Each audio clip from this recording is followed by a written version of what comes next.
Hey guys, it's Nicole and I just wanted to get on here and give you guys a little update on how Archie and I are going with our breastfeeding journey. He is currently sleeping, so I thought it would be a perfect time to get on here and just let you guys know what's been happening with breastfeeding. If you follow me on Instagram, I've posted a little bit on there about what's been happening, but I wanted to get on here and give you an update on what's been happening, and also just for me to look back on later. He is now 8 weeks old today, which is just crazy. I can't believe he is going to be 2 months already. Like, that is just absolutely crazy. I feel like I don't even know where the last few weeks have gone. It just feels like he was born last week. It's just nuts. But as I would have mentioned, I think in his 1 month update, we were having some breastfeeding issues. So initially it took a long time for my milk to come in. My milk didn't come in till about 2 weeks, I'd say. And during that time, we of course had to be topping up with formula, which, you know, of course I didn't want to have to do, but in the end he needed to be fed. We also received some donor milk from my stepsister and from a friend as well, which was really nice, that they were able to pump and give me some of their breast milk. So he was able to have like breast milk as well during that time, not just formula, and of course whatever I was able to get him. During that time I also started, I think about the 2 week mark, I started taking some medication to help with my supply, which is called domperidone or Motilium, which is supposed to help to increase your prolactin levels, which is the hormone that you need to breastfeed. So I started that, I think, about the 2 week mark as well. I also tried lactation cookies, lactation tea. I went and got some acupuncture done and got some traditional Chinese herbs as well to help things along. All of that I think was working quite well. Archie pretty much from the start has always latched fairly well. It's always been a bit pinchy, I have to admit, but he always would get on and feed, which was really good, because I was worried that because he was having bottles that he wouldn't want to latch to the breast. But he went between the two fairly well. Sometimes he would get a little bit lazy and not want to latch on, or like get really frustrated because there just wasn't that milk there. Like, he would get on and just get frustrated within a few minutes because he wasn't really getting anything. So during that time my milk did increase.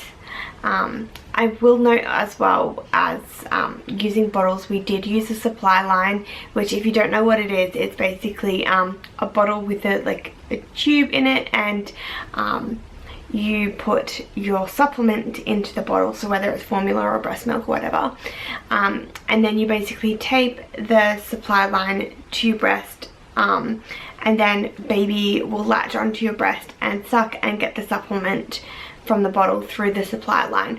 So it's basically just a way that you're giving them their top up, but you're giving them to them at the breast. So they're going to associate the breast with feeding, and they're not going to become too reliant on the bottle and get lazy and not want to latch, but also you're providing stimulation to your breast at the same time to help with your milk supply. So we were doing that as well.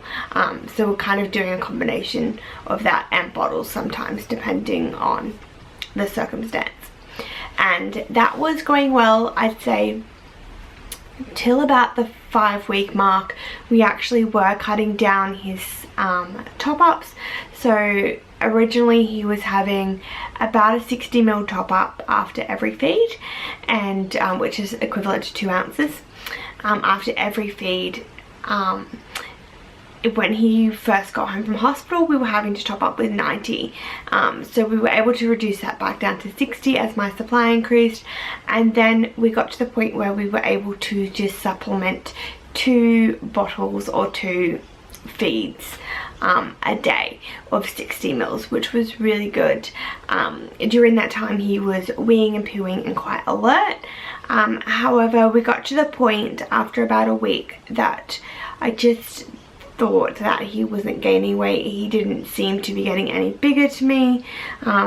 in terms of like his clothes and his nappies and stuff. I just didn't think that he was putting on weight. So I went and got him weighed, and he had actually lost 80 grams, which was a bit shattering because I thought obviously that we were doing really well and that, you know, we were at that point where we could almost cut out formula altogether, which of course is my aim.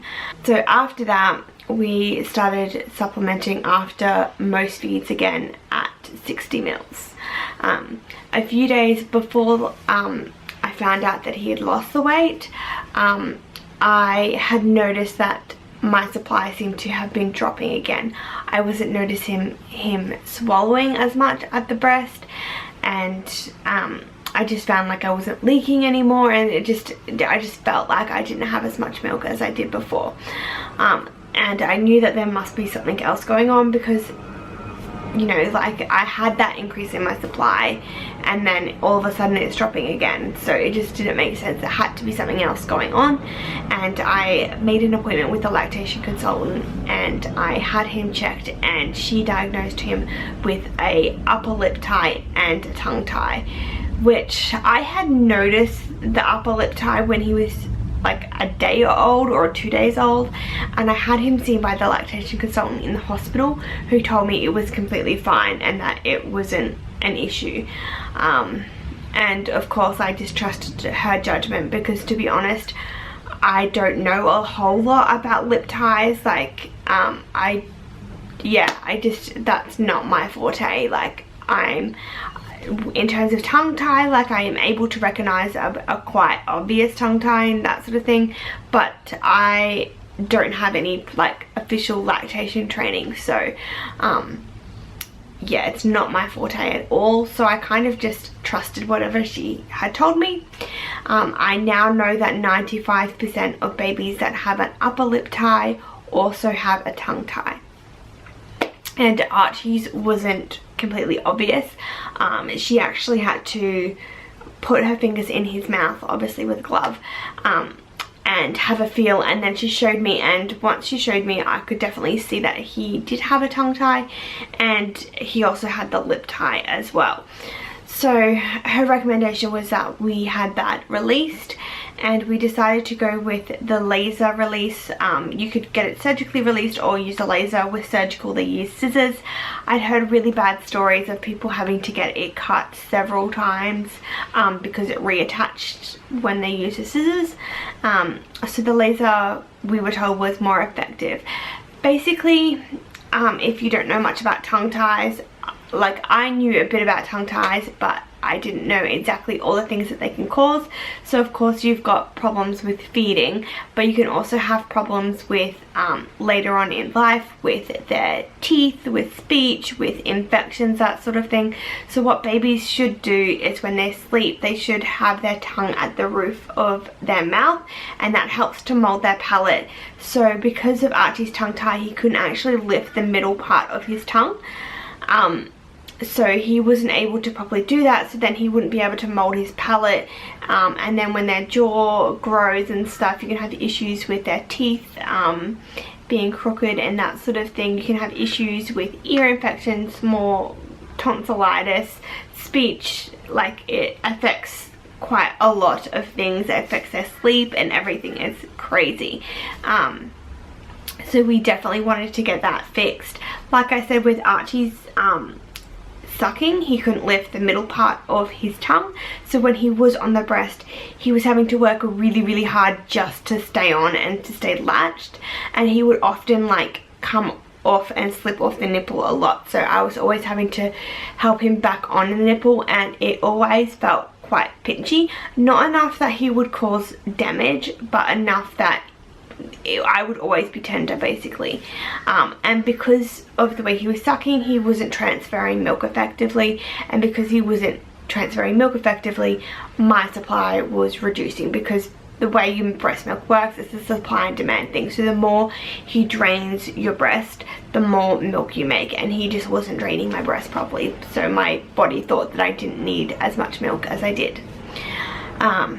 So we had that fixed last Wednesday, so it is now just over a week and a half ago.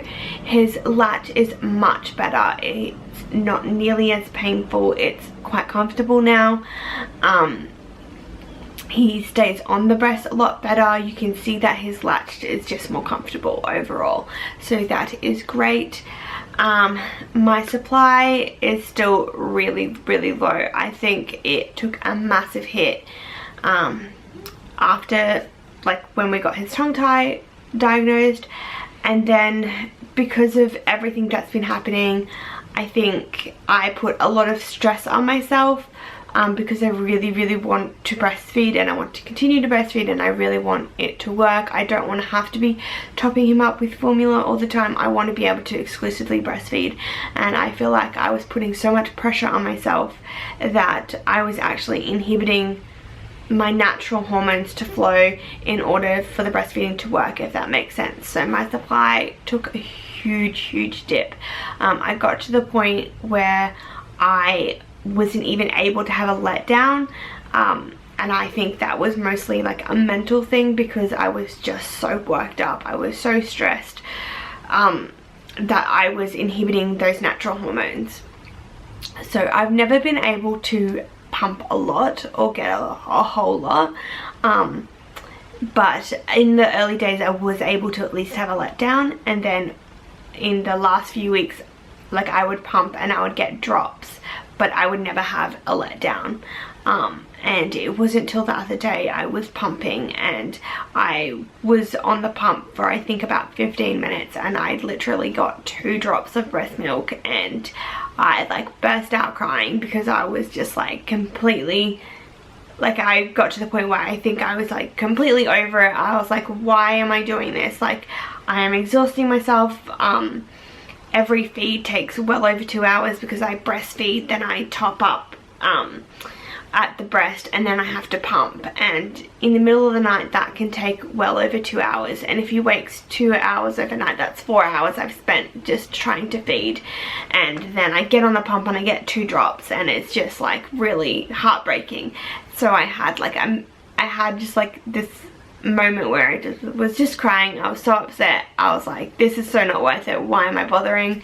And I looked down and I'd actually had a letdown, and that was the most I'd ever pumped. I think I got like 20 mils, which for me is huge. Like, considering before that I would like get drops, so I'd be lucky to get a few mils maximum. And so to get 20 mils was like amazing for me. So I realized that obviously there is like a mental thing going on, and I'm blocking my ability to breastfeed and to let down. So since then I have had acupuncture, which has helped like right away. I went to acupuncture on Friday, it's now Sunday, and when I was pumping overnight on like Saturday morning, I was having a letdown.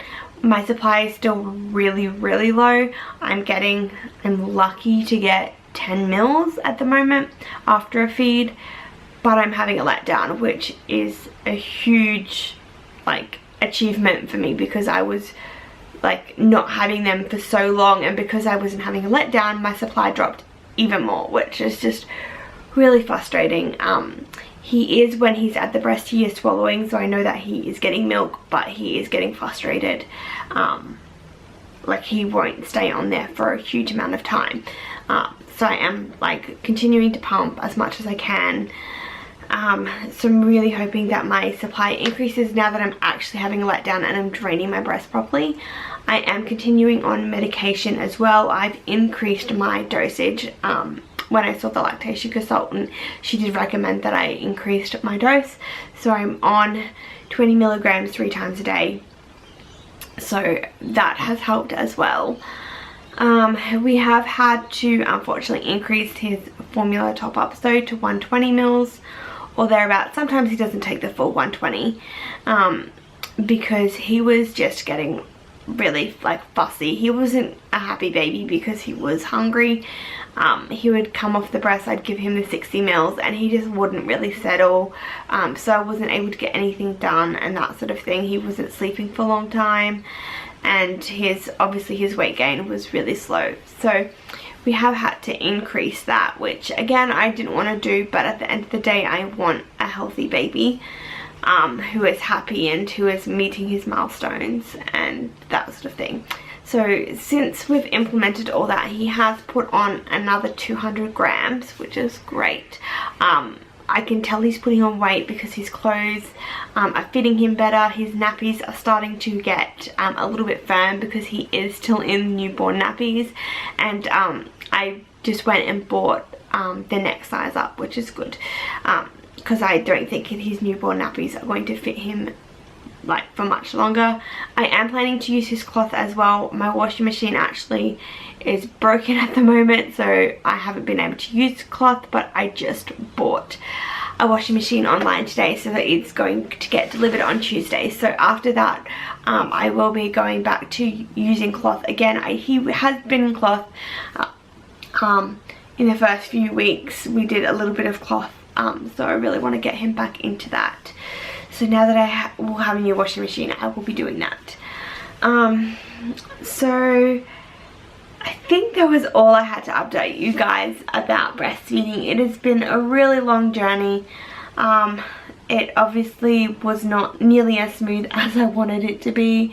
There has been many times where I have just wanted to give up because I was so exhausted. I was in tears, like with this baby that's screaming because he's hungry, and like getting so frustrated because there's nothing in my breast for him, and just kind of like feeling a bit like I'm letting him down, and like I'm a bit of a failure because I'm not giving him what he needs. But at the end of the day, he has to be fed, and I want a happy baby, so we have to do what we have to do. I still have a friend who is pumping. She has to pump like every night before bed because her little boy is now sleeping through the night, and if she doesn't pump then she wakes up feeling really quite full and engorged and like blocked. So it's worked out really well. It's no drama for her to pump for me that once a day, and it just means that he gets a little bit of extra breast milk and less formula, which is always a good thing. Nothing against formula, but of course everyone knows the benefits of breastfeeding. So yeah, that is where we're at the moment. I really hope that at some stage we will get to the time when I'll be able to exclusively breastfeed, but you know, I think we're a fair way off that at the moment, considering what I'm getting and the fact that he's now having to have more and more top-ups. But we'll just keep going. We'll see how we go.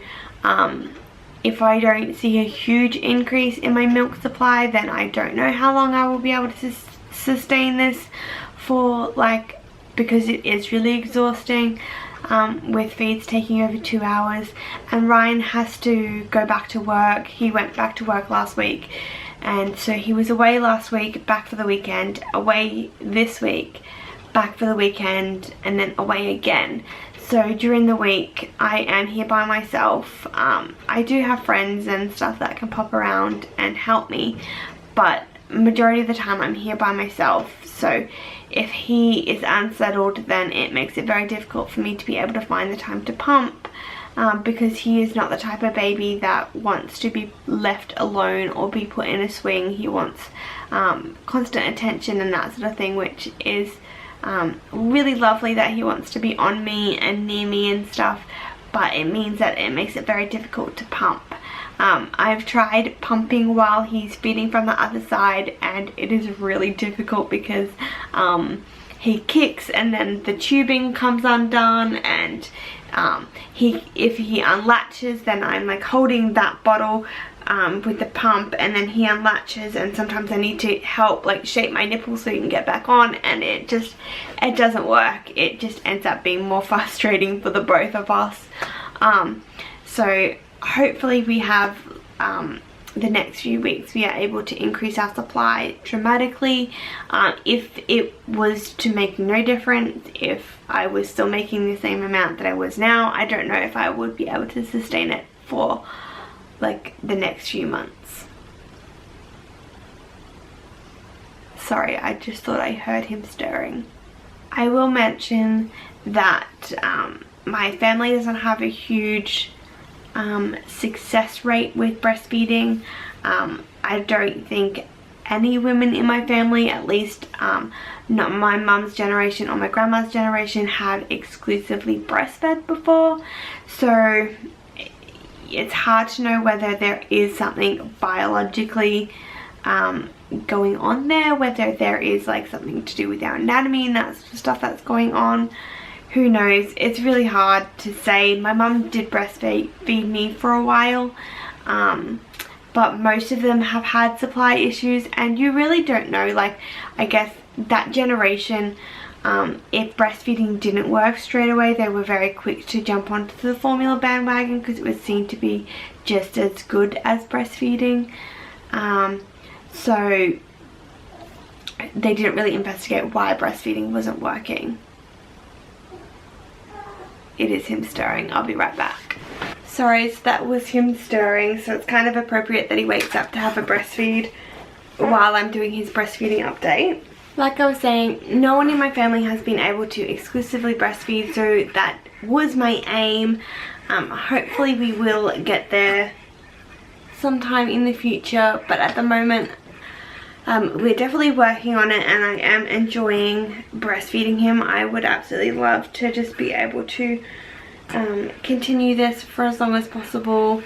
Yeah, so that's all I had to update you guys on. I will try and get back on here to do his 2-month update very soon, and I will talk to you guys then. Bye.